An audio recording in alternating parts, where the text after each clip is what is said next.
La présidente du Rassemblement national Marine Le Pen a centré samedi, au Thor-Vaucluse, son discours de campagne pour les européennes sur l'immigration, estimant qu'une ouverture des frontières irraisonnée avait créé une immigration délirante qui transforme certains endroits en zone de non-France. La mondialisation, avec l'ouverture des frontières irraisonnées, a livré nos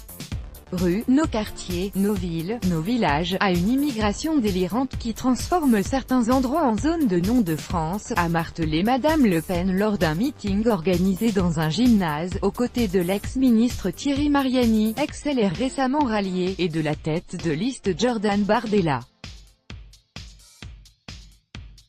Ce sont des zones où l'on se sent étranger dans son propre pays, des zones où les lois de la République ne sont plus appliquées, des zones où trouvent à s'imposer d'autres lois que celles de la République, celles du caïd ou celles des islamistes, a-t-elle ajouté. Il est temps de faire cesser ce scandale et de rappeler à tous qu'ici on est en France, et qu'en France on applique la loi française, a affirmé la patronne du parti d'extrême droite, avant que l'assistance ne scande « On est chez nous ». Elle a une nouvelle fois critiqué le pacte mondial sur les migrations des Nations Unies signé à Marrakech, illustration du projet d'Emmanuel Macron pour l'Europe, un projet qui fait disparaître le peuple français par la dilution migratoire qu'il organise, un projet qui entérine la sortie de la France de l'histoire. Auparavant, Thierry Mariani avait justifié par le thème identitaire